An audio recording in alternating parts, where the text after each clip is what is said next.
In the physical world, the most important aspect is geometric perfection.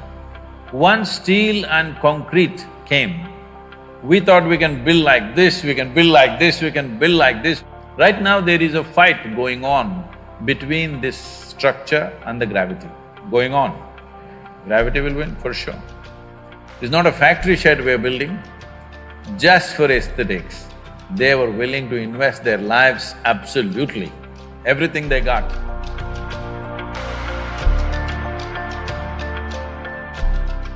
Namaskaram, Sadhguru. So my name is Ujasvika Sahu. I would first like to really give a warm welcome to you from the JJ campus on behalf of the students.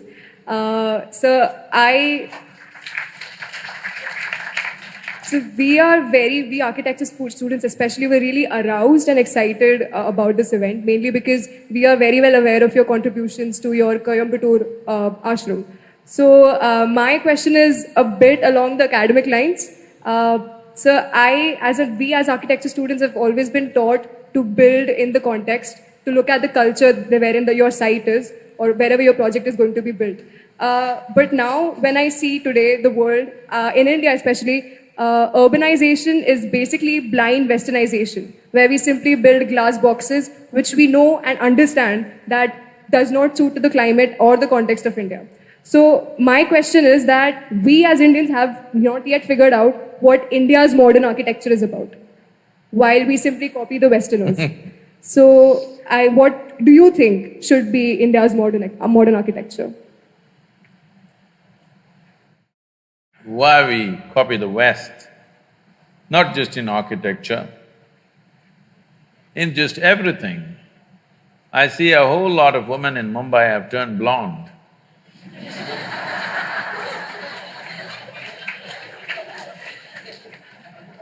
I have no problem if your hair turns blue or green or purple or red, but blonde. I have no problem with that color either, it's just that they left us 70 years ago, but they're still living in our minds. At least as a generation, we must stay away from that. When you're completely away, then you can make your hair color whatever the hell you want, but not in imitation of somebody, isn't it? You can make it whatever color you want to paint 7 colors in your hair, please do it, I have no issue about that. But you shouldn't be doing it because some color is superior to your color. That's apartheid, isn't it?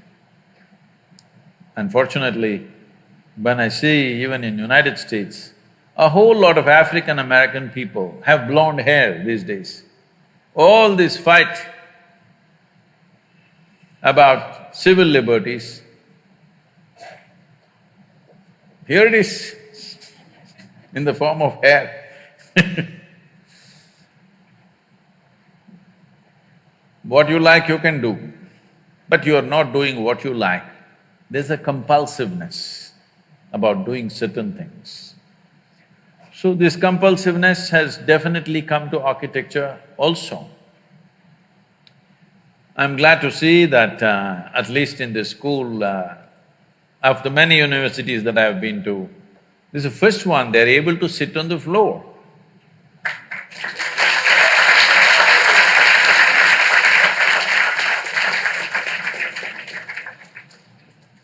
Most people are stuck like this, you know.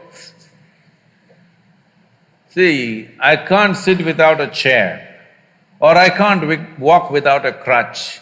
Is it very different, I'm asking? In some way you crippled yourself, isn't it? What are you going to do if I leave you in the forest? How are you going to shit, I'm asking? Yes?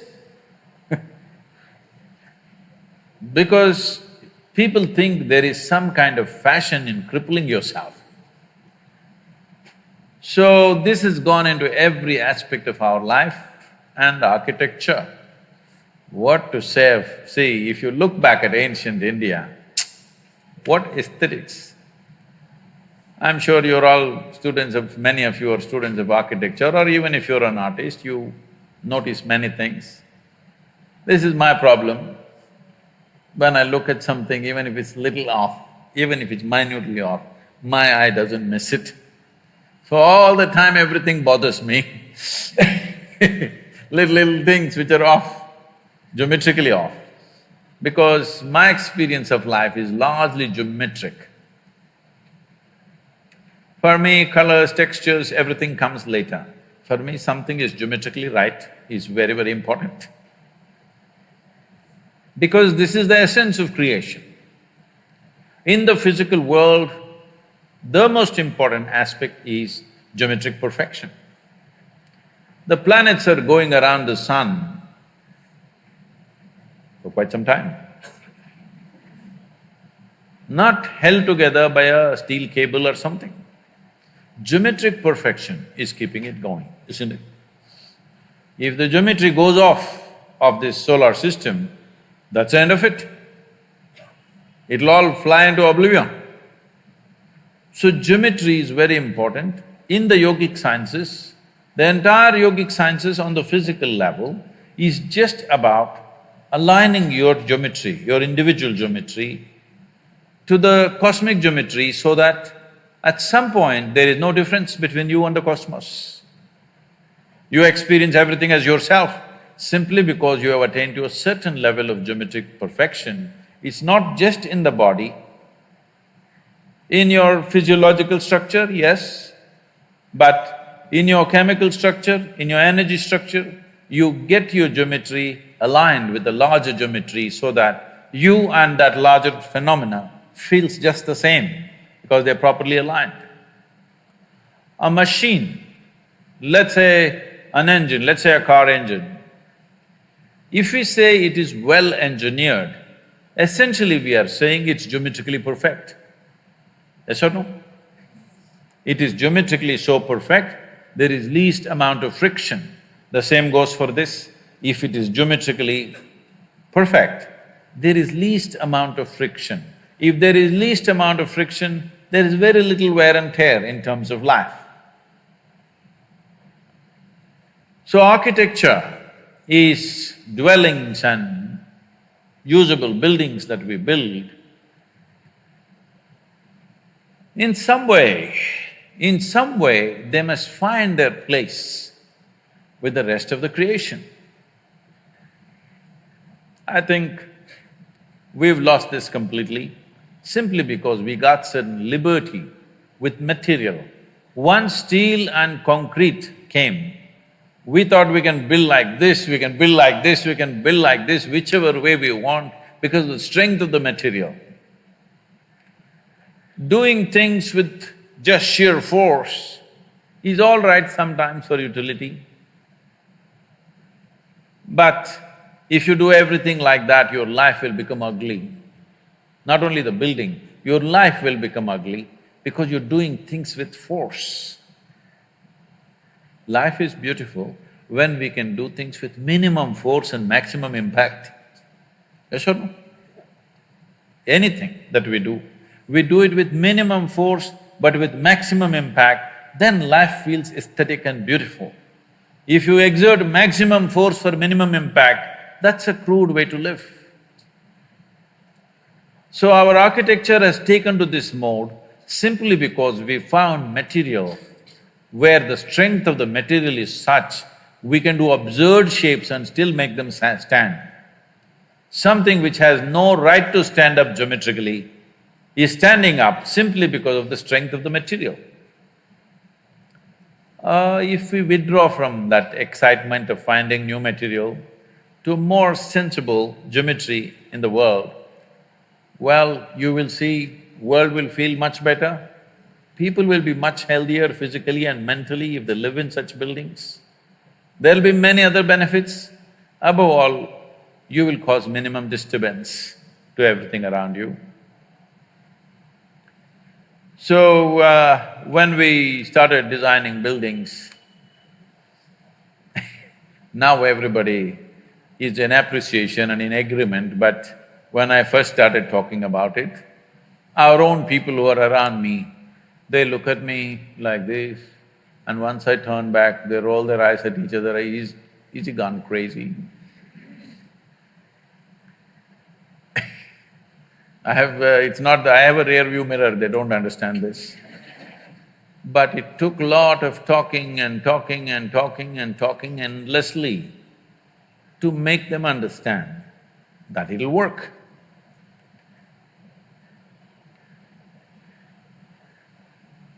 Some of you said you've been there, is it so? So, today all the utility buildings, other things that are being built in many different ways. But fundamentally, anything concerned with the spiritual process in the temple that was built there, mainly they're standing because of geometric perfection, not because of the strength of the material. For example, the dome is the largest elliptical dome of its sort, 72 feet in diameter. It's not semicircular, it's elliptical like this. And there is no cement, there is no concrete, there's no steel.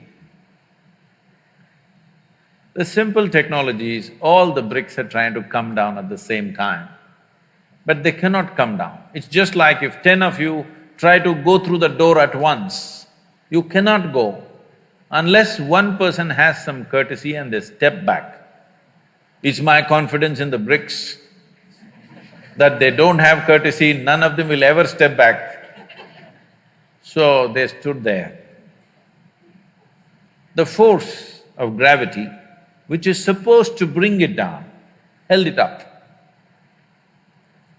See, right now this building, any flat roof for that matter, right now there is a fight going on between this structure and the gravity, going on.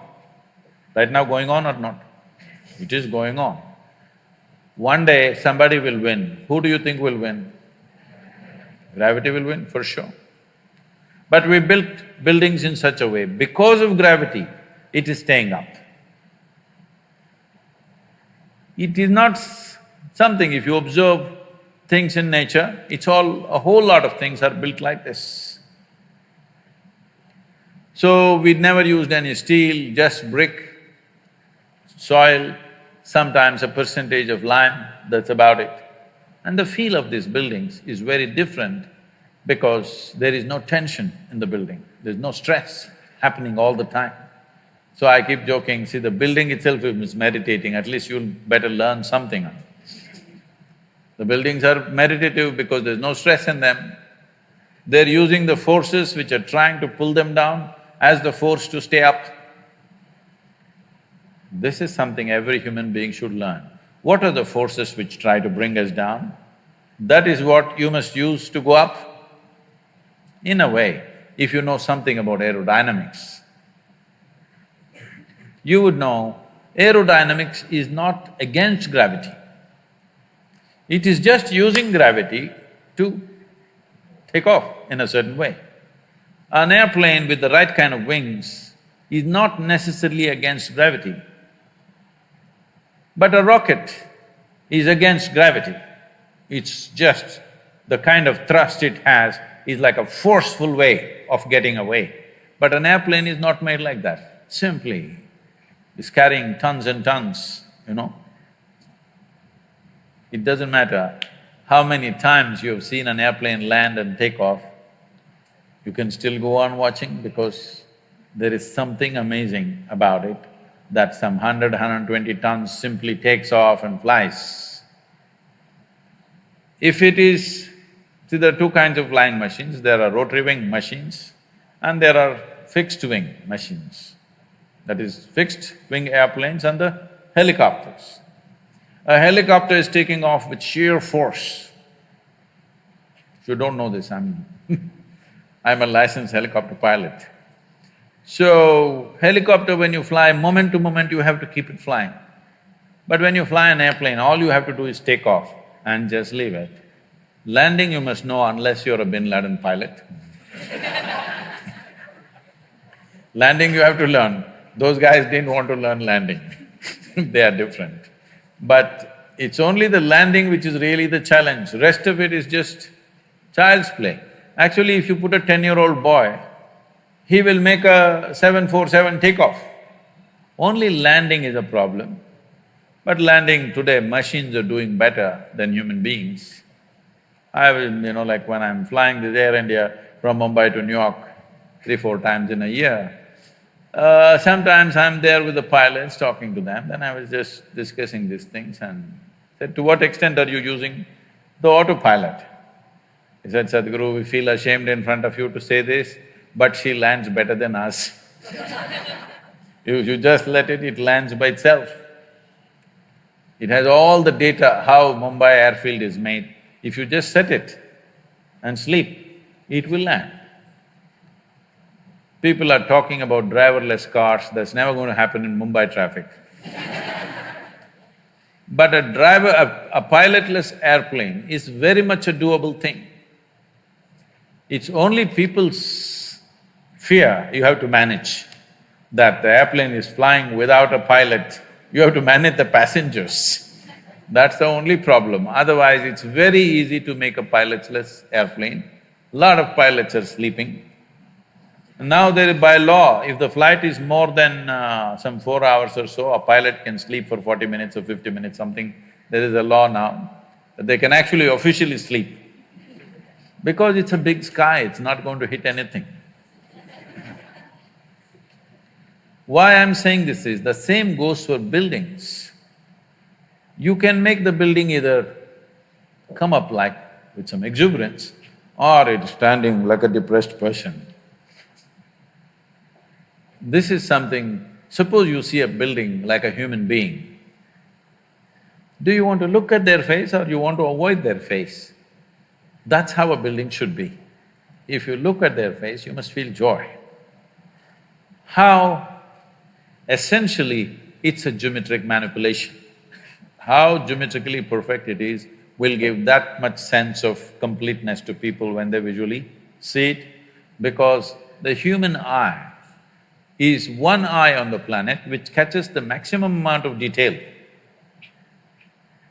Because it catches so much detail, most important part of any physical structure is geometry. And some people can consciously catch it, others unconsciously react to it. They like it or they don't like it, that's all they know. But some people can consciously see, okay, this is the reason why it feels like this. So when it comes to architecture, it should not be in terms of European, Indian, this, that.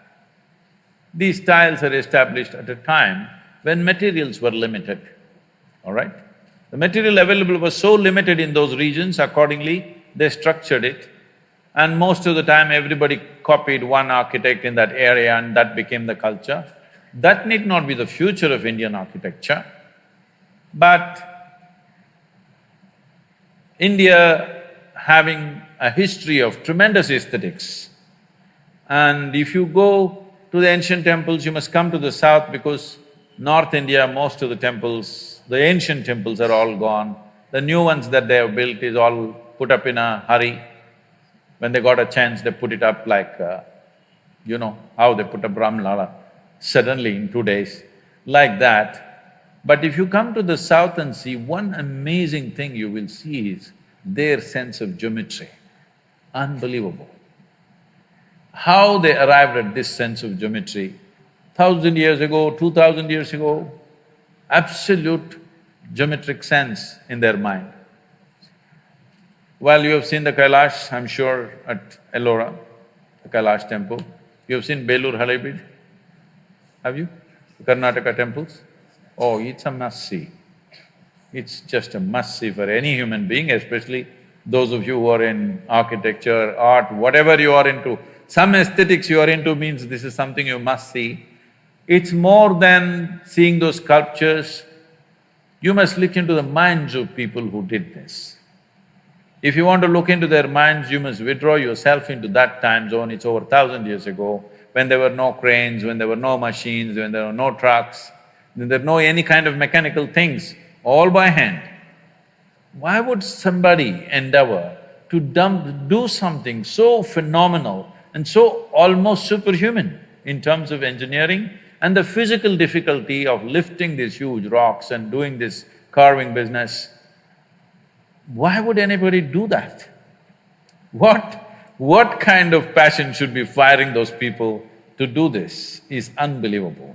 If you see the Tanjavur temple, have you seen? This Gopuram weighs, I think, what, 180 tons, huh? 180, is it? Does anybody know? I think somewhere in that range, over 120 tons for sure. And it is at a height of 160 feet. They put a ramp of 10 miles, a mud ramp, and they brought this single piece of stone, 160 feet high above, and made a gopuram out of it. Exquisitely carved. Well, in Karnataka, what they carved is soapstone. In Tamil Nadu, Tamil people are crazy. They carved granite into very fine structures, which is far more difficult than carving soapstone. And they put it up there. What is it that's firing these human beings? Before you take up any project, you must visit this and see what kind of human beings are these, you know? Just for aesthetics, you understand? Not for livelihood. It's not a factory shed we're building, just for aesthetics. They were willing to invest their lives absolutely, everything they got. I think we need that culture back if we want to create a beautiful India, very important.